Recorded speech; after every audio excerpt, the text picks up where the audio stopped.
Is that? Oh, fuck. It's the investigator waiter from the first case. Ah! Is something wrong, Naruhodo-san? Oh, no. It's just that crewman standing by the door. I can't have a feeling I've seen him somewhere before. Oh, yes, you're right. He does look familiar. Excuse me, sir? Yes? What can I do for you?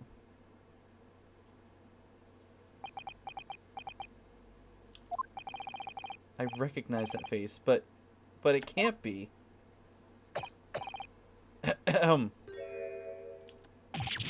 It is!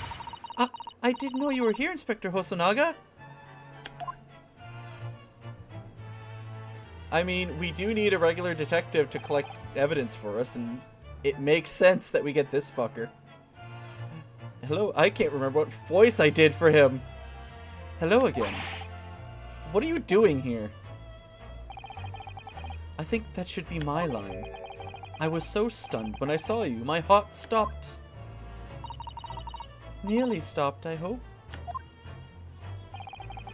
I received some special orders to go undercover as a member of the crew on board this ship. Again. You certainly seem to enjoy undercover work, Inspector. If there's anything I can do to help you, please ask. I never expected to see this man on board. But perhaps his presence can help me out of this hopeless situation.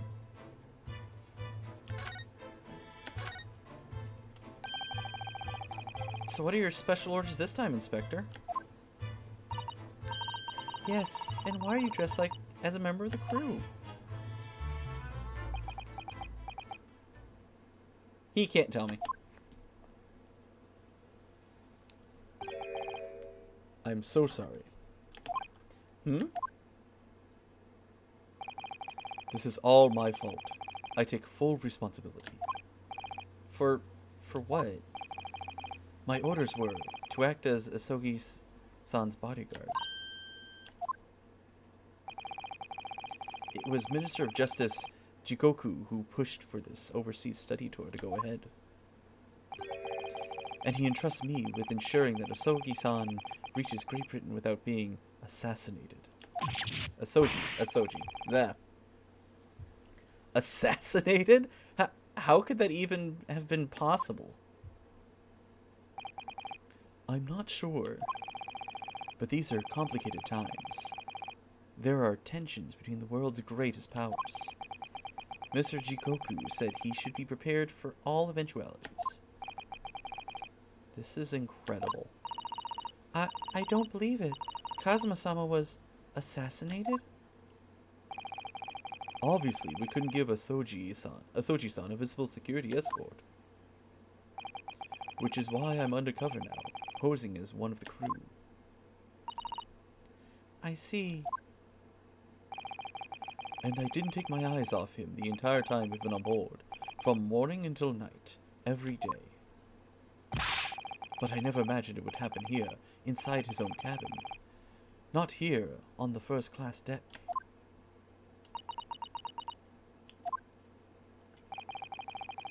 I failed miserably at my assignment, and Asogi is dead as a result. I'm a disgrace. All I can do is humbly apologize. Inspector. So if there's anything at all I can do to help now, just say the word. Yay, we have a friend. We're doing what we can to investigate Kazuma's death ourselves. I thought you might be. You didn't do it, did you? You're not the killer? Of course not! We'd really like to investigate the cabin next door. Yes. So we need to be allowed out. Yes, so we need to be allowed out of the cabin. I'm sorry. What? You've been deemed a risk to ship's security. If you move to even touch the handle of the cabin door, angry man over there would surely snap your neck in two. I suppose I'm just not a stowaway now. They think I'm a murderer as well. Would it be possible to give me something to work with, do you think? I'm going to need something persuasive. What do you mean? If I had solid reason why the next door cabin should be investigated, for example, I'd do everything I could to persuade the captain to allow it. Really, I'd lay my life on the line if I had to. But I don't see how...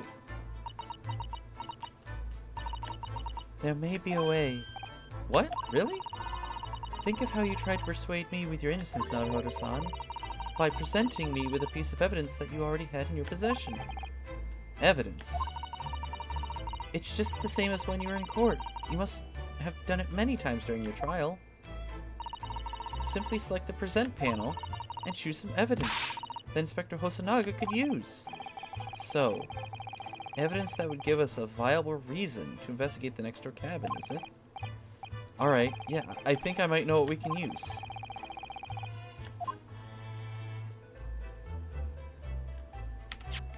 The only thing I can think of would be his journal?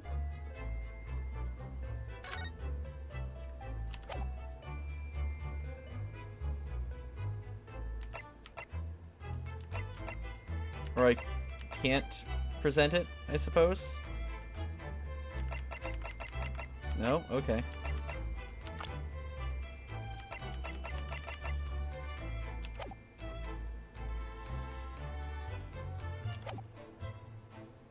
Oh, I have to, like, separately present. What's this? It's Kazuma's diary. Just before he died, Kazuma-sama wrote something rather strange in his diary. Strange? In what way? He wrote, "What looks like some kind of speckled band is dangling from the ventilator grill." A speckled band? That is strange. Yeah, we're still trying to work out what he meant by that. But what I'd like to know is...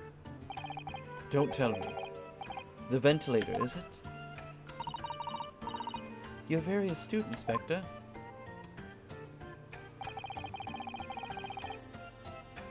That ventilator clearly joins the next door cabin. That's right, so if we could investigate in there, we might be able to work out what the speckled band was.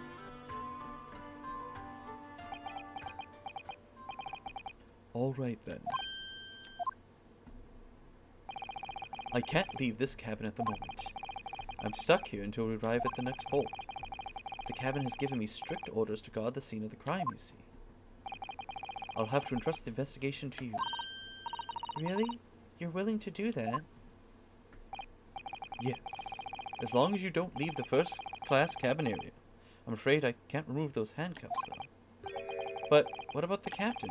Aren't you going against his direct orders? I'm a man of my word. And I promise you that I'll lay my life on the line if that's what it takes to convince the captain. After all, I failed to keep Asoji safe. This is the least I can do. Thank you. Let's seize the moment then, Naruhodo-san. Let's move and we can leave this cabin at last. Move. Alright, let's see what we can find out. Bum. Bum. Bum bum.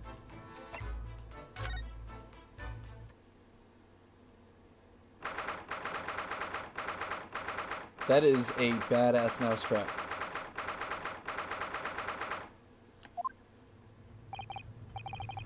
Whew, I'm finally out of that cabin.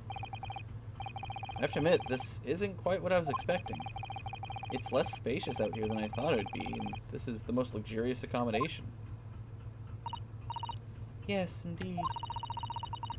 Kazuma-sama was sent on this study tour by the government. That's why he was being put up in a first-class cabin. Even still, this is about twice as large as many accommodations in steerage. Storage. Blech. Really? That must be awful. He is so ready to just bum rush me. Oh, look over there. That's another crewman keeping watch. And he looks enormous. even if he's sitting down. The door next to him leads to the second-class accommodations. I suppose he's making sure that no one comes in here who shouldn't. I suppose. Like people in handcuffs? Naruhodo-san, you look like a little boy visiting a toy shop for the first time. I would have thought you'd be used to the ship by now. We've been at sea for 2 weeks already. Well, yeah, I know, but the thing is, I was inside Kazuma's trunk when I first came aboard. And ever since, I've been shut up inside that little wardrobe. It must have been a very trying time for you. Please don't give me that pitying look.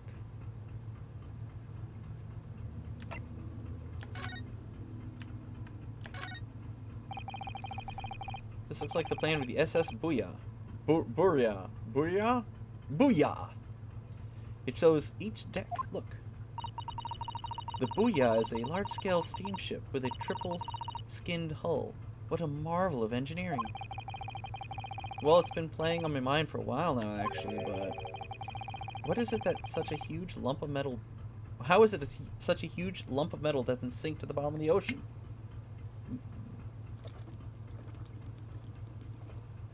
You'll excuse me, water time. I also kind of want to keep an eye on the time because I do want to order myself food.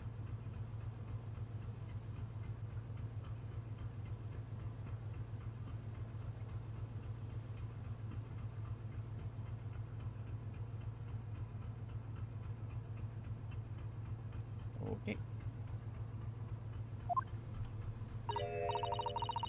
Oh, that's really quite simple, Naruhodo-san.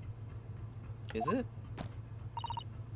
Well, consider the Japanese archipelago. The islands of Japan? Yes, they're not metal, but they are enormous lumps of earth, many, many times larger than this ship. And they don't sink, do they? They've been floating happily on the seas since the gods created them. Well, I suppose so.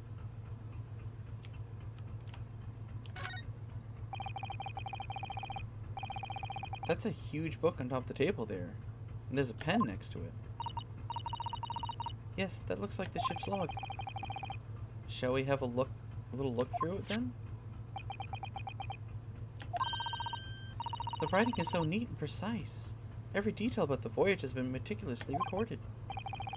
You wouldn't expect a rough and ready sailor to have such beautiful handwriting. And nothing. No reaction at all. I thought he might appreciate the compliment.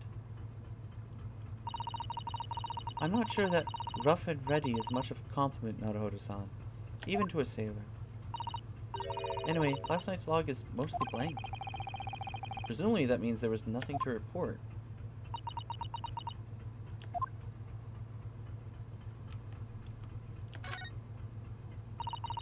That's the way to the second-class area of the ship. Is something wrong? I was thinking about making a run for it, just for a moment. Things aren't exactly going well for me. I might be wrong, but I imagine the moment you reach for the handle of the door, that burly seaman will surely shoot you dead.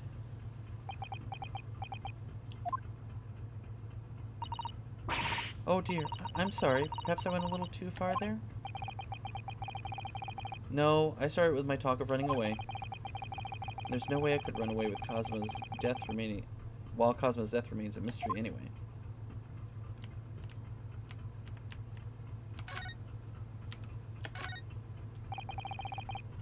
What do you think this is? It's a very pleasing shape, isn't it? That's the emergency alarm. It's probably best not to touch it. Oh, an alarm. It says, press only in times of emergency. It looks as though alarm bells ring all over the ship and brings the vessel to a complete stop. Oh, this I have to... What are you doing, Naruhodo-san? You mustn't touch it. But this is an emergency situation. Just look at these handcuffs. You know full well that's not what the alarm is for. If you were to bring the vessel to a standstill for no good reason, you'd be in an even worse situation. I wish everything would just stop, the ship included. If you have to do something foolish, at least make it something that doesn't affect anyone else. Ah, a trap for catching mice. Yes, we have plenty of those back home in Japan. Although they seem to be using a lump of chalk or something as bait. Let me see. Ah, I think that's what it's called. Cheese. It's made from milk of cows. Cheese? I wonder what it tastes like. You can't eat it, Naruto-san. The trap will snap shut on your fingers. Really? But I suppose you're right. You weren't actually going to try it, were you? All I've had to eat the past couple weeks is Kazuma's leftovers. You don't know how hungry I've been in that wardrobe. Poor you. I'll find a little snack for you later. Right,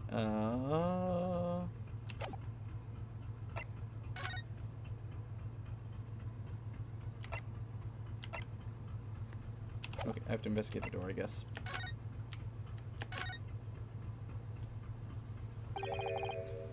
This is it. This is the cabin next to ours. The one the ventilator connects to. Yes, the ventilator from which Kazuma-sama wrote that he saw a speckled man emerging.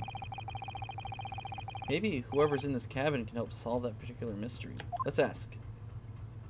Ah! Oh,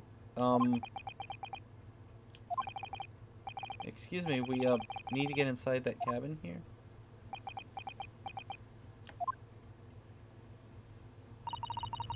This sailor's eyes speak volumes. They're clearly saying, keep out. That's what I wrote on the sign we put over the wardrobe doors. Although this man's version is definitely more effective. It doesn't look like he's gonna let us pass. That's a problem.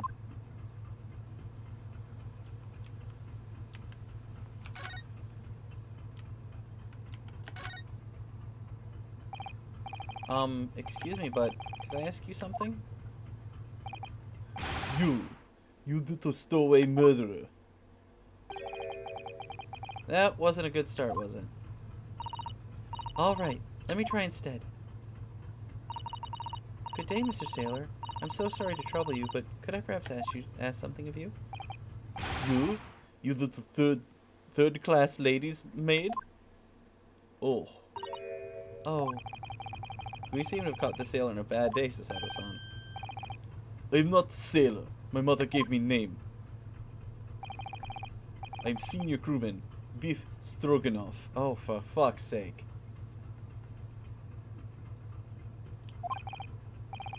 Phew, the best thing is just avoid eye contact. Mr. Stroganoff, about this first-class cabin area. Here we are in finest part of Booyah steamship for very important persons. What sort of very important persons? Government officials, kings and queens traveling in secret, many important persons. That is why I'm always guarding this place. Gosh, that's amazing. But somehow I let stupid stowaway inside. I want to pick you up and throw you in the ocean, but Stroganoff is not animal. Thank you? If I may, I was wondering, is the cabin next to Miss Asoji's currently occupied? Ugh! Susato-san, did you understand that? It sounded like da. I think it's probably Russian for yes, or no. Genius. It is not permitted to visit other cabins without invitation. Well, it sounds like there's somebody in the next door cabin at least.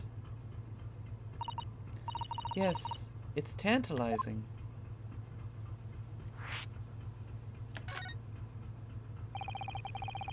Could you tell us who's traveling in the cabin next to Mr. Asoji? His name is Mr. Grimsby Roylott. Grimsby Roylott. He's very important Western gentleman. A Western gentleman. Do not think about it. He has nothing to do with murder of student boy. How can you be so sure about that? Mr. Rolat is authentic Western gentleman. Such a man would have no interest in lowly student from insignificant Far East Island. That was harsh. Could you tell us what Mr. Roylott when Mr. Roylott came aboard? That is not your business. Come to think of it, even though we've been at sea for 2 weeks now, and I've been in Cosmo's cabin for the entire time, I've never once heard anything from the next door cabin, or if it felt like there's anyone there. Well, presumably this gentleman is occupying one of the first-class cabins. He must be rather important, is that right? That is not your business. Bum bum bum ba dum ba dum ba dum ba dum bum.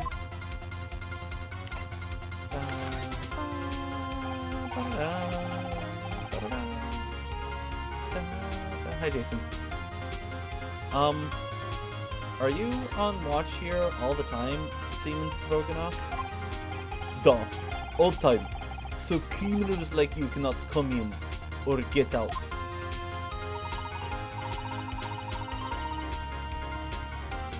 I wonder, could you tell us anything about last night at all? It is said about student boy. Were you on watch last night as well? Of course. And did you notice anything at the time?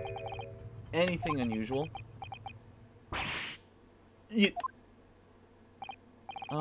Susato-san? Did you understand that? It was clearly a no.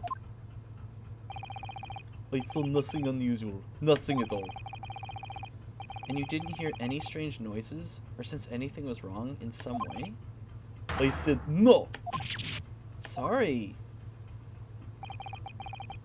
I'm not so sure. I could have sworn he wouldn't catch my eye for a moment there.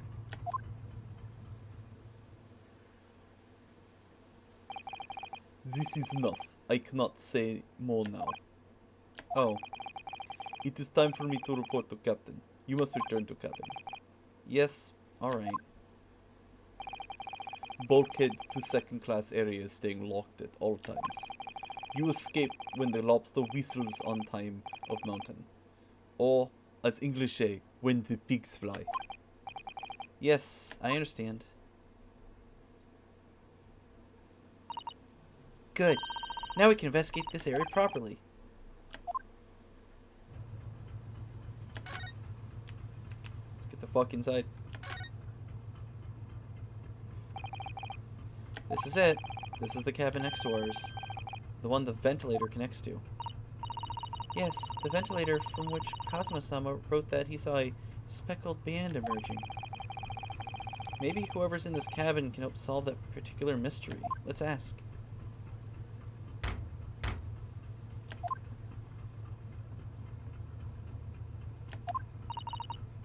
No answer. We're out of luck, it seems. There's no one in there to help us with our inquiries. How annoying. Ah! What was that? It came from inside the cabin. Such a high-pitched scream. It must have been a woman. Stand aside. Oh, it's Sholmes. Ooh, I'm about to break the door down. Mr. Sholmes. I shan't be stopped. When the fit is on me, I revel in the knocking doors off their hinges. Please, wait, Mr. Sholmes. The door doesn't appear to be bolted. It doesn't? Then how the deuce can I dispatch this muscular urge? What, pray, can I kick? I think we should go inside. There's no time to think about stress relief.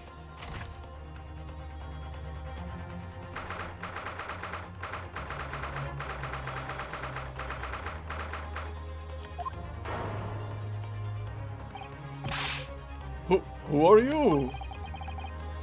A Western gentleman? This man looks Russian to me. We heard a woman scream. A woman? Don't be absurd.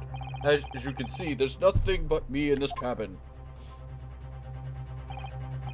True, this old man does appear to be the only person in here. But in that case, who just screamed? Get out, all of you! Please excuse the intrusion, but you're Grimsby Roylott, I believe? Yes, that's me. And you are? I am the one and only, the actual Sherlock Holmes. You've heard of me, no doubt? No. I'm a great detective among great detectives. One who adorns the covers of popular magazines, no less. So I assure you, you may trust me completely. The man uses the magazine like a business card. A detective? I do not trust detectives. We distinctly heard a scream emanating from within these walls. But there wouldn't appear to be a lady concealing herself within the wardrobe this time. So might I be so bold to ask you to open that small traveling case? What? Don't be stupid! How could anyone fit in a small trunk like that? Well, it's quite fashionable these days, is it not? Traveling inside one's trunk. Don't look at me. Oh my, did you see that, Mr. Naruhodo? Yeah, the case just shook. Leave, now, otherwise I'll call the steward. So this is Kazuma's neighbor, Mr. Grimsby Roylott. There's no doubt about it. This strange Russian man is hiding something. I couldn't agree more. Let's see if we can find some clues before this burly sailor returns.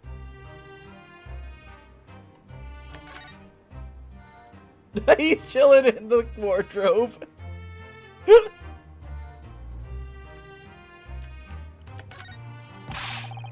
What do you think you're doing? Ah! This is my cabin. Get out. Can we just have a quick look inside your traveling case, perhaps? No. Ah, what a pity. I think we're out of luck. I think you're right.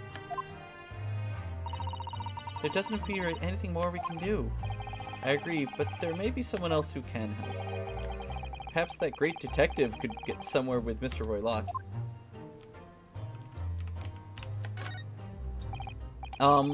Do you have a moment, please, Mr. Sholmes? You need only address me as Sholmes. Oh, I'm sorry. I'm doing Pegasus with him. That's what I just did, isn't it? Well, Mr. Sholmes, what were you doing in there? Why, I was resting, of course. Resting? Indeed. I was contemplating our sea voyage from the confines of the wardrobe whilst waiting. Waiting for the inevitable time that you would need to call my great powers of detection into service. And it would seem that the hour is upon us now. The time has come. Am I mistaken? Well, no, actually, you're spot on, for once. Observe closely. Our Russian host in this cabin, Mr. Roylott, is clearly trying to hide something. And you know what the most effective weapon to use against a Russian hiding a secret? Why, the truth, of course. Though it should be pointed out that such methods are not exclusively for the Russians. Right. Can you imagine how the Russian will react when the secret he guards so closely is exposed? Would you like to witness it? Oh, yes, please. Well then, what you're about to see may well astound you. For I'm about to apply my great detective's greatly admired whoa, that's a sentence. Let me try that one again. For I'm about to apply my great detective's greatly admired great deduction to the case.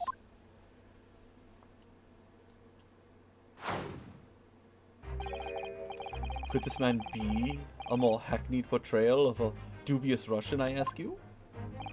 What? From time to time it occurs to me. Is the fellow dubious on account of his Russianness, or Russian on account of his dubiousness. For fuck's sake!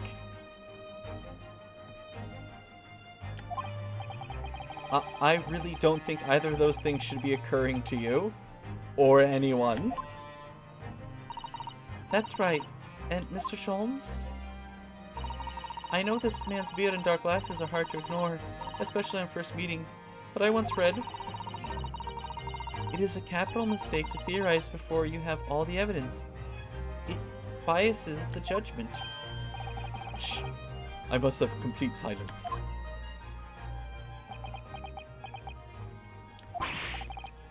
What are you doing? Why are you peering at my face like that?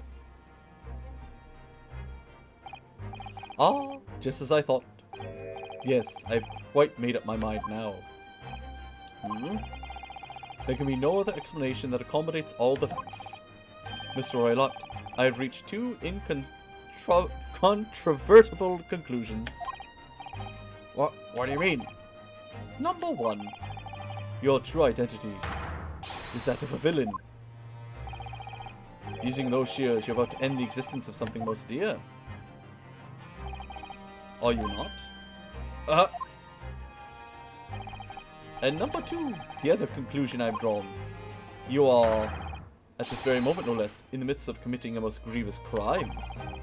Beneath that beard, your mouth quivers from nervous tension as you realize you are being discovered. Does it not? Ah! Oh, Naruhodo-san! I never imagined I would witness one of Mr. Sholmes' great deductions with my own eyes. That was a great deduction? Nothing can deceive Mr. Sholmes. In a single glance, he deduced all there is to know about a person. What? What infallible twaddle? Ineffable twaddle. Oh yes, I've read about it countless times in The Adventures of Sherlock Sholmes. And now I've experienced the astonishing impact of his great deduction firsthand. This is like a dream come true. I can hardly believe it, but all the color has drained from Mr. Roylott's face. It looks like somehow both of Mr. Sholmes' conclusions were right. How? How could I possibly know such things, you wish to say? Very well then. I shall elucidate. I shall explain how I was able to arrive at this pair of conclusions. So do I cordially invite you upon a journey of logical discovery. Let us board the train of reasoning. Choo-choo, motherfucker! Put plainly, let us work through my deductions together.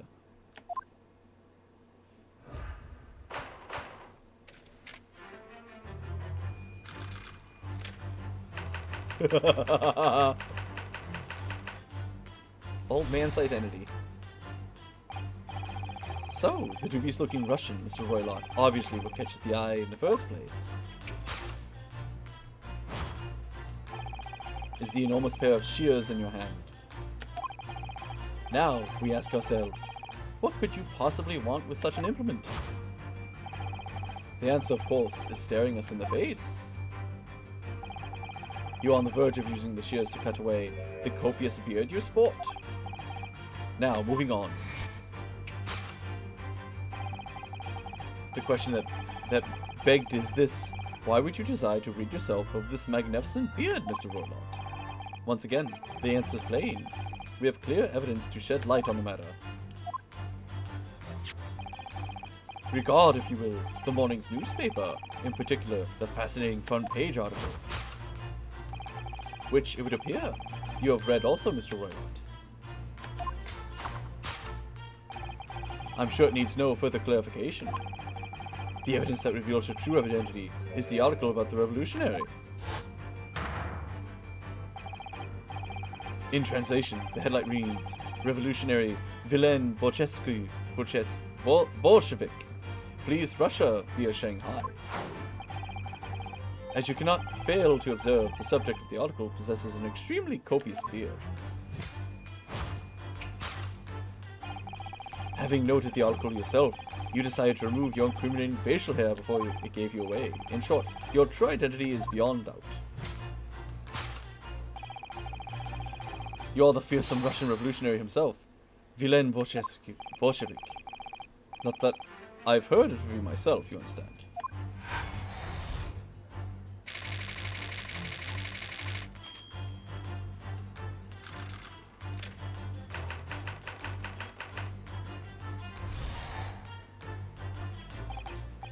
Now, as for my second conclusion. You are, at this very moment, on the brink of committing a most grievous crime. And the proof of this crime? Over there. Oh yes, Mr. Roylott. Taken unawares, people have the propensity to let their eyes stray, you see. And I assure you, the eyes speak so much eloquently and honestly than the mouth. The answer we seek lies where the furtive glances fall. The proof of your crime sits before our very eyes. Yes, that traveling case. It is time, I think, that the case be opened and its contents laid bare. No, I refuse. What could you possibly be concealing inside, we ask? By my estimation. A young lady, perhaps? One slight enough to fit therein? Don't be absurd! And what, pray, would the identity of this young lady in the traveling case? Dear me! We are not well suited to a life of crime, are we? Your careless coup d'oeil betrays you. Duel? No. Once again, we need only follow your furtive glance to find the answer. Yes, the reason you refuse to open your traveling case can equally be found in the pages of this newspaper. For there's another, more stimulating article. If we turn from the fleeing revolutionary to the back page. Renowned prima ballerina of the Novovich Ballet disappears from Shanghai. Such a headline can lead us to but one conclusion. Your crime is that of abduction. And according to the article, the young lady's name is Nikolina Pavlova.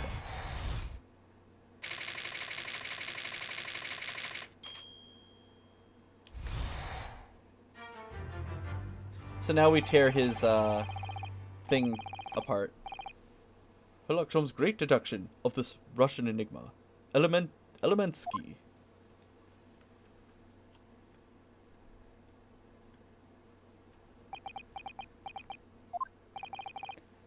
Susato-san, that wasn't one of the great deductions I've been hearing so much about, was it? Well, the stories are full of Mr. Sholm's brilliant deductions, you know. But that did seem a little different somehow. Excuse me, Mr. Sholmes, could you come over here a moment? Pray, what can I do for you? It's about your deductions. Would you mind? Not at all. Go on. Well, to start with, there's the newspaper article. I think we had the same discussion before, but these two men look nothing like each other. Ah, yes, I recall our discussion earlier. And at the time, I believe I told you that the man is a revolutionary, well able to revolutionize his own appearance. In fairness to Mr. Sholmes, Mr. Roulette does look more like this man than you do. That's not the point. And another thing, the part about him abducting the ballerina. Oh, the thing about him abducting the ballerina. Indeed, a truly startling revelation. At first glance, the case would appear too small to accommodate a young lady. Not just at first glance, it is too small, clearly. You'd be lucky to fit a 5-year-old child into that case, even if you pushed really hard. I don't suppose the missing ballerina is a 5-year-old child, is she? You mean you don't know? No, the young lady is 15. No, I did know. How could I? Well, if she's 15, then 10 years worth of her would be poking out from the case. Ooh, some years ago, I read something pertinent, I believe. A troop of men consuming vinegar daily in order to promote a certain lithiness in their bodies. Vinegar? For such a sour bunch, it would surely be simplicity itself to contort oneself into the confines of that small case. Oh dear, you might be thinking of contortionists in the circus, Mr. Sholmes? Ah, this whole thing's turning into a circus. Mr. Naruhodo, something occurred to me about Mr. Sholmes' seduction just now. I think his powers of observation are, well, magical. His eyes cut to the heart of the matter almost instantly. It's just where he directs his attention and his logic that seems a little off. Your idea of a little may be a little off itself, Mrs. Sato. It's just one or two key words in his deductions that seem to let him down. So I was wondering if we might perhaps tactfully switch them to alternatives? What do you think? Switch some keywords in his deductions. Yes, but very tactfully. I feel sure if we could do that, we'd unlock the true genius of Mr. Sholmes' great deduction. Precisely the thought that was going through my own mind. This man is a lot of work. At times, I wonder how anyone puts up with me. Oh, it's not that funny. Ah, and you, my good fellow. Sorry? Take a moment to look at your wrists. My wrists? Whence the fuck? Where are your handcuffs? Huh? How did... I felt they may hinder your ability to follow me in our dance of deduction. I don't believe it. Mr. Sholmes, you are a marvel.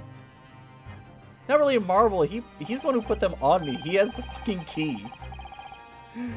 And don't worry, I shall restore the shackles to your wrists when we are finished. Oh, gee thanks. I'm not worried. In fact, I'd rather stay like this. So, let us begin. Herlock Sholmes is proud to present his Logic and Reasoning Spectacular. Course correction. Hold it. Press the button, sounding board. Thank you.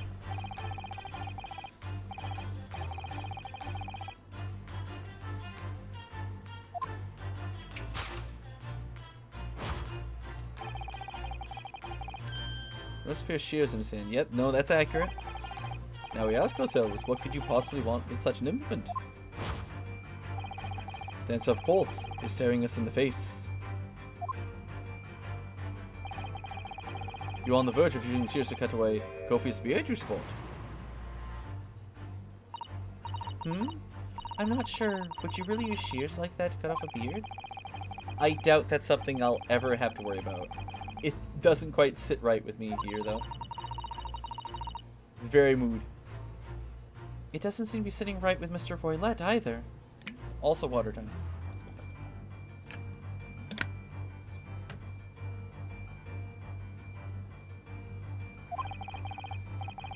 Which means, I suppose, that the deduction is wrong.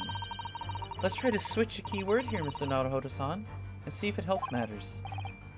Alright, but how? I think we should start by taking a long, hard look at Mr. Roylott. I wonder if it's really his beard that he intended to use those shears on. Exactly. If we do manage to find something that seems to fit the sense of Mr. Sholmes' deduction better, then what? Then I'll leave the rest to your capable hands, Mr. Naruhodo-san. Why am I the one that has to do something about this? Anyway, let's see if there's anything we could even use to switch around in this last sentence. What exactly was Mr. Roylott going to use those enormous shears for?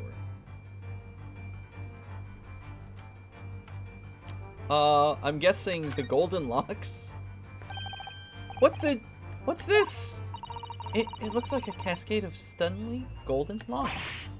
No, the color is not the point. The point is, what is it doing on the back of Mr. Roylott's head? And how is it growing from underneath his thick black hair? Ah yes, that's true. So it's stunningly beautiful and stunningly surprising. Something's definitely not right here. Yes!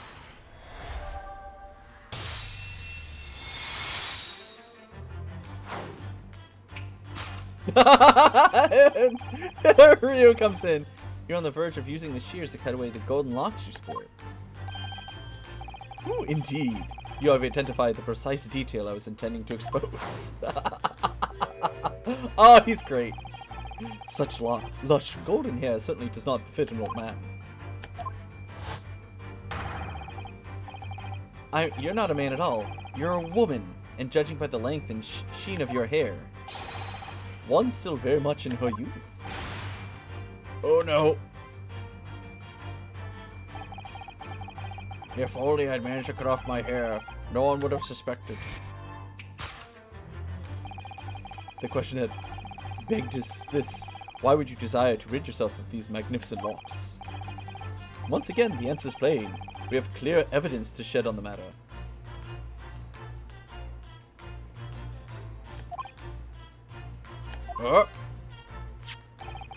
I'm sure it needs no further clarification. The evidence that reveals your true identity is the article about the revolutionary. Well, that was a shock. I have no idea that old man was really a young woman in disguise, did you? What? Why are you staring at me like that? Yes, it was a surprise, Naruto-san. You're enjoying this, aren't you? Sorry? You look like you're in your element as you dance around the room deducing the facts of Mr. Sholmes. I'm just doing what we agreed. I'm not having fun or anything. This is strictly business. Yes, I understand. Say no more. Well, anyway, let's focus on this part Mr. Sholmes deduced, shall we? The evidence that he picked out doesn't fit the facts at all now. No, that's true, given Mr. Roylott is actually a woman. Exactly, he, or rather she, can't possibly be this merciless revolutionary. I suppose it's because the deduction as a whole has taken a different direction now. Yes. Let's switch the evidence for something else. Something that fixes the facts as we now understand them. For some reason, this woman needed to try and hide her true identity. Feels as though I've read or heard about a young woman in a situation like that recently. Alright, I'll do my best. Yes!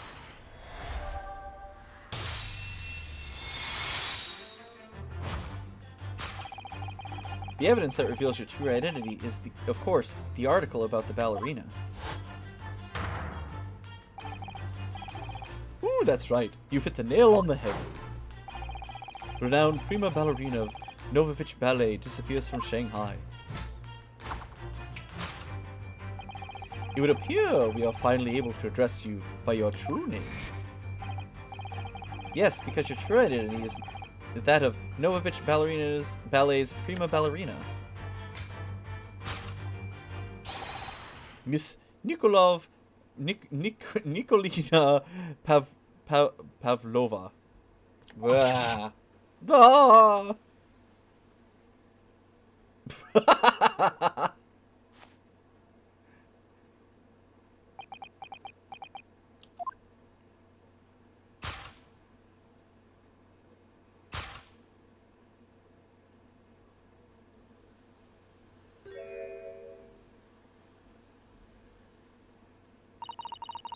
You're right. My real name is Nikolina Pavlova. But please, I beg you, don't tell anyone.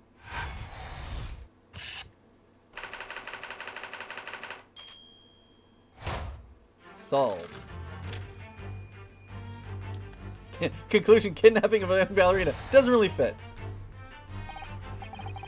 Now, as for my second conclusion. You are, at this very moment, on the brink of committing a most grievous crime. And the proof of this crime? Over there! Oh yes, Miss Pavlova. Taken unaware, people have a propensity to let their eyes stray, you see. And I assure you, the eyes speak so much more eloquently and honestly than the mouth. The answer we seek lies where the furtive glance falls. The proof of your crime sits before our very eyes. Yes, the traveling case. This woman is the ballerina, and she's right in front of her eyes. So clearly she can't be inside that traveling case as well.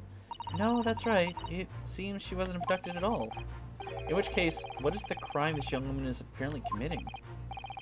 Ah, I can see I'm gonna have to step in and fix the great detective's mistake again. You seem to look pleased now, Naruto-san. Do you like the idea of another chance to dance around with Mr. Sholmes? Stop it. Anyway, there must be something else here that shows what this woman is up to.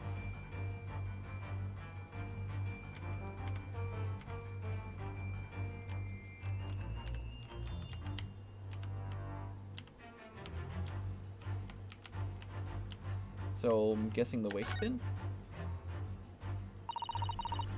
The waste paper basket? Let's have a little look inside. Naruto-san!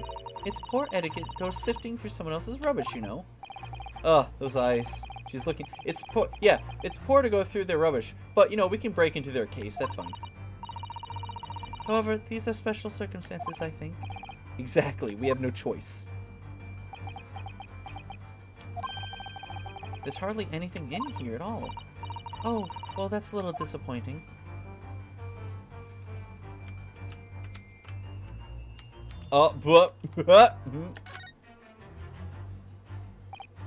Wow, look at that! Look at this dazzling tiara. I've never seen anything like it. Are those real diamonds, do you think? Oh, no, Naruto-san, try it on. What? Me? Isn't it usually girls who wear tiaras? Wouldn't you like to try it on? Oh no, I couldn't possibly. It's far too beautiful. Why does this tiara look familiar? I feel like I've seen it somewhere recently. Yes!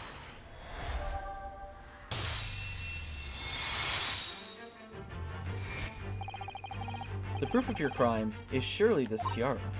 Ah! Ooh, I believe this tiara is worn on stage by dancers in the Novovich Ballet, is it not?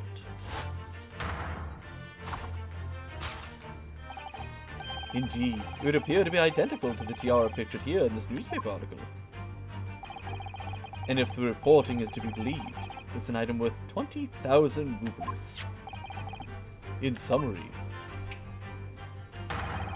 the crime you have committed is theft. Oh no!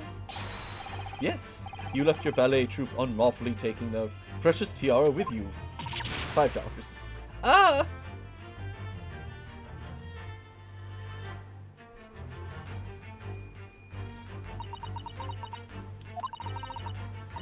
I have no one, no family, no friends. I am all alone and I need money. But I did not steal the tiara. It was a present from, how do you say, an Earl of Prussia? It belongs to me. This girl is only 15 years old, and she's run away all by herself. She must have been extremely lonely.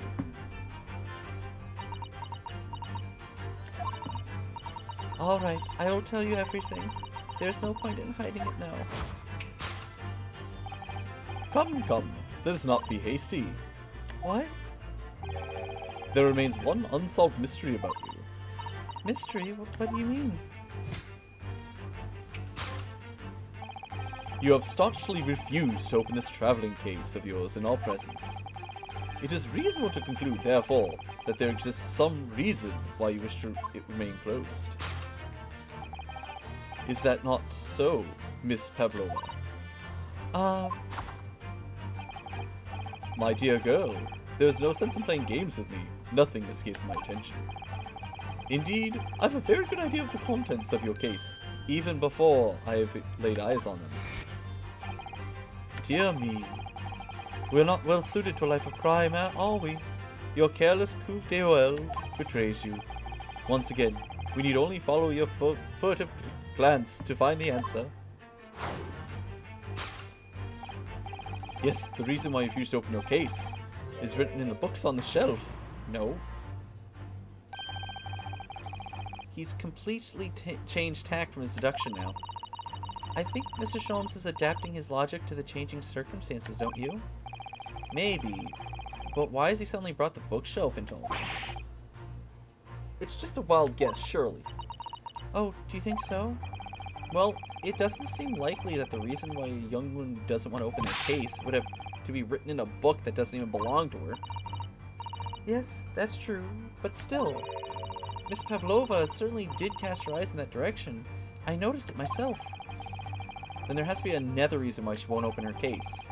It must be somewhere in the same area. That's where her gaze was involuntarily drawn. I agree. That's the only answer. Whatever she has hidden inside that case should be revealed by following her gaze in the direction of the bookcase.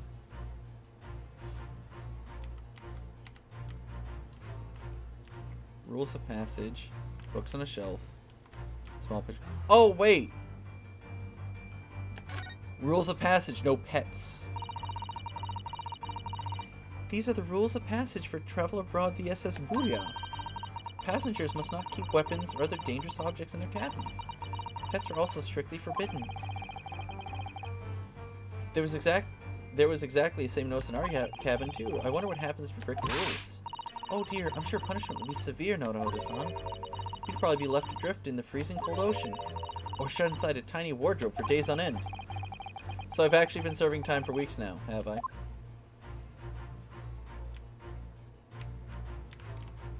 Yes!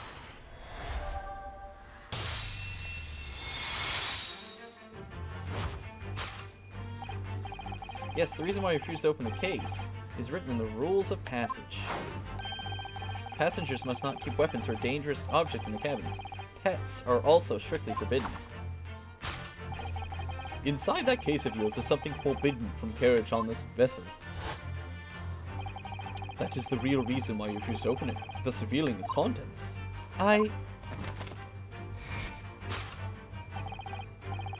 As we've seen, the trunk wobbles from time to time, but no weapon or other dangerous item would move on its own accord. Which leaves but one possibility, Miss Pavlova, inside your traveling case.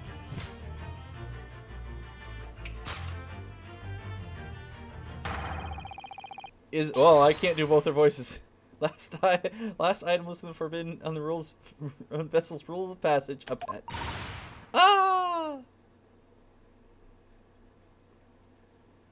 I like how they spin.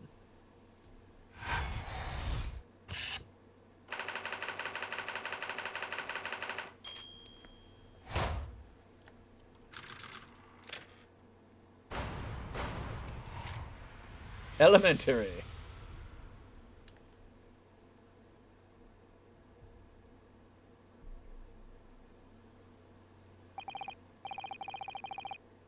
So clearly, you aren't who you said you were. No, I am not Grimsby Roylott. My real name is Nikolina Pavlova. Everything you said was correct. You absconded during one of your ballet company's performances in order to escape your homeland. Later that same night, you stole aboard this vessel. Which couldn't have been easy. The Buoy has a huge steamship with a vast crew. Could she really have snuck on board without being noticed? In order to obscure your true identity, you somewhat recklessly took the guise of an old gentleman. And you intended to sever all links with your past by severing your long hair. Yet, to a woman, hair is no trifling matter. My personal recommendation is to leave well alone. So, if it was just you, about to cut off your own hair, who is it let out the scream we heard from outside the cabin? That veritable tinkling of a bell? Why, none other than this young lady, naturally. More like a full set of pipes. I was so scared when I ran away in Shanghai. I was sure they would come looking for me. That's why I decided to, how do you say, disguise myself? So no one would recognize me.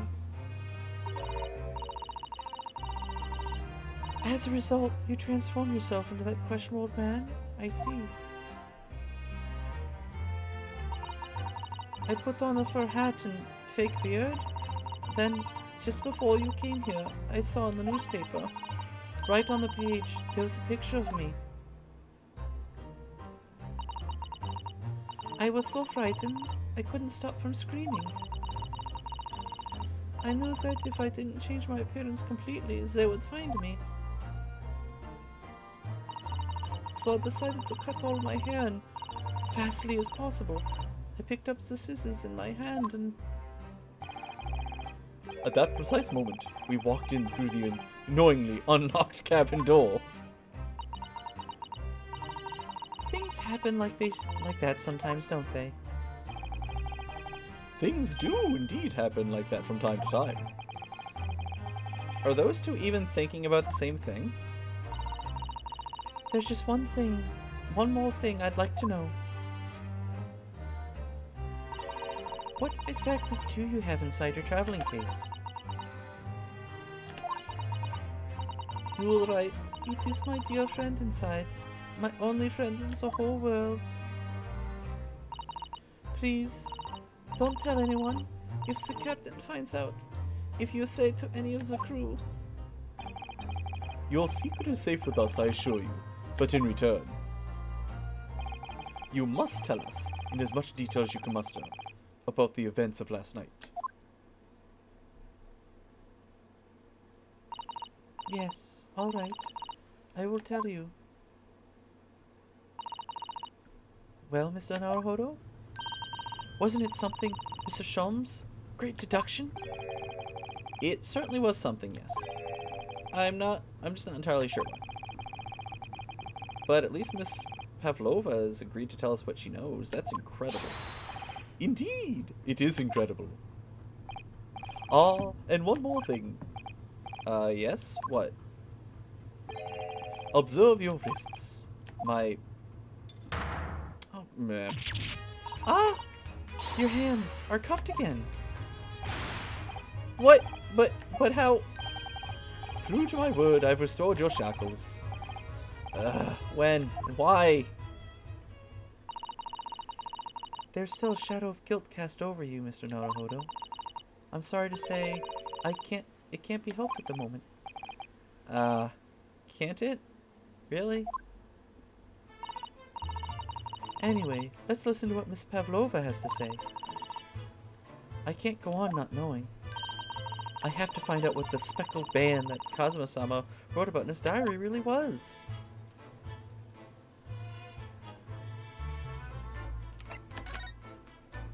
What happened?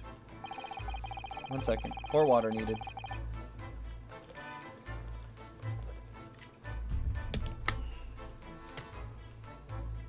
Did you know that someone was killed in the cabin next door to this one last night? Wow. One of the crewmen told me this morning when I was eating breakfast. The man who died, he was a friend of mine. Oh. That's why we're trying to find out what happened. Did you notice anything unusual last night? Perhaps you heard a strange noise, for example? Perhaps people talking. Perhaps the ship was absorbed in a wild tempest. Perhaps its steam engine exploded. Perhaps everyone on board would have noticed if that had happened. Miss Pavlova, is there anything you can tell us? I don't know. I'm sorry, but all I could think about last night was what I had done and was that they would find me. I didn't notice anything that happened around me. Oh, I see. You've run away from your ballet company, haven't you? The Novovich Ballet? Yes. I'm traveling to Great Britain, and from there, I want to go to America. I will never dance again. I want to forget everything about the ballet. I will start a new life. You wish to forget? A challenging proposition when you have this striking tiara as a reminder. The tiara is mine. I need it to live.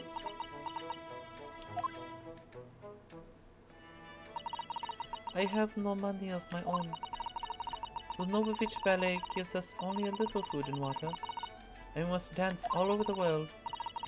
I had to run away. I had no choice. If I stayed, it would have killed me. So you ran away to protect yourself? Yes. And the crew of this ship, they have all been kind to me. They let me come on board. and they said I could hide in this cabin. If that is indeed the truth, Miss Pavlova, it creates a most intriguing conundrum. Yes, it does. What do you think about it, Mr. Naruhodo? Me? Oh, yes, of course. I think we should hear Miss Pavlova's explanation. To what conundrum, I'm not sure, but...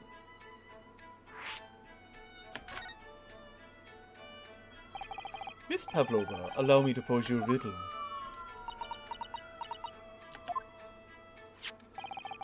According to this newspaper, it was only yesterday that you absconded from the ballet. Now, that being the case, it must have been last night that you boarded this vessel. However, the SS Burra stopped by no port last night. Ah, that's right, of course. So how is it, pray, that you came to be aboard?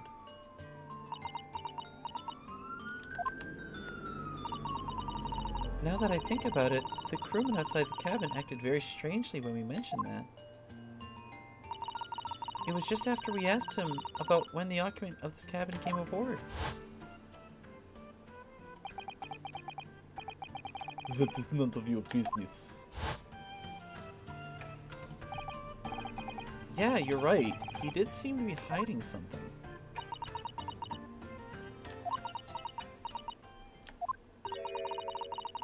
An angel descended from the heavens, bringing grace and beauty to the stage.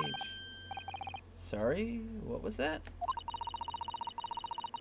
It is how the Russian newspaper described one of my performances. And that is how I came here too. I descended from the heavens, because I am an angel.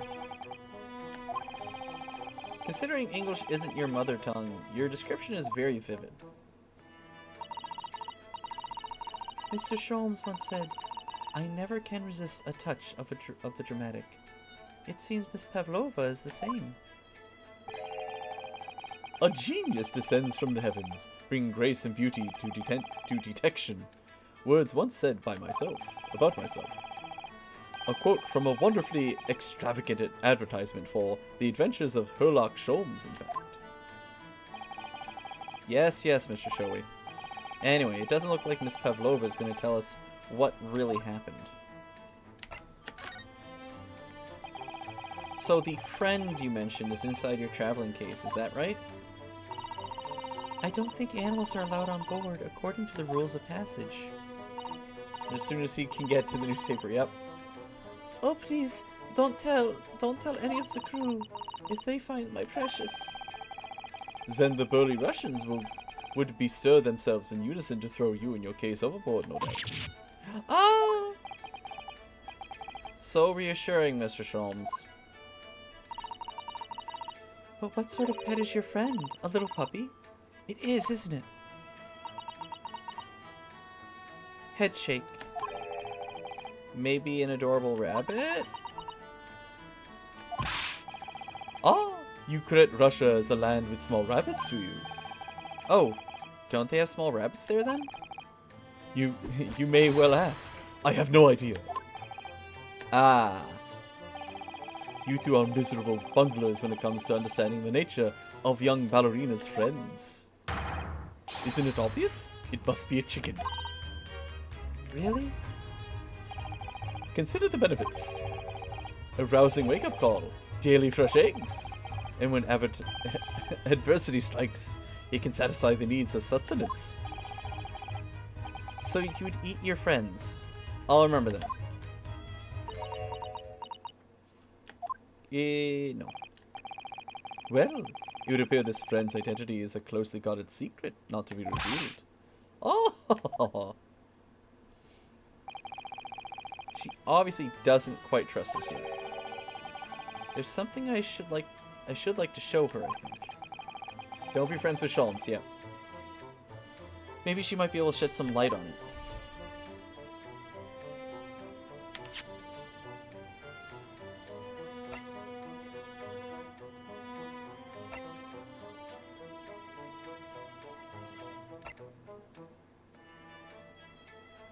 Oh, that's right. I need to do a present thing.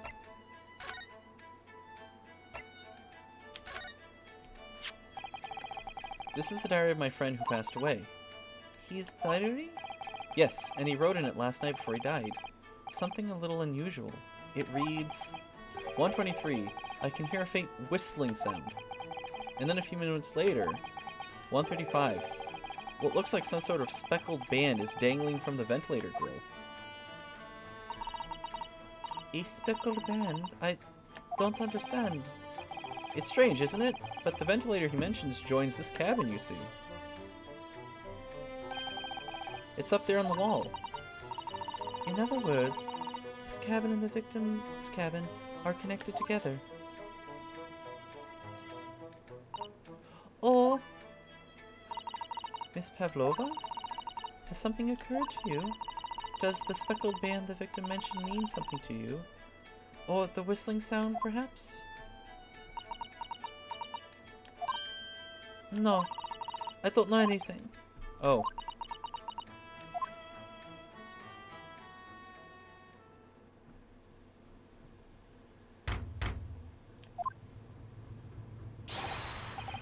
Excuse me, Mr. Roylott. Yes, what? Oh, shit. Quick change. Wow, she's fast. Captain would like to speak with you. You must come to Captain's quarters at once, please. Alright, I will come now.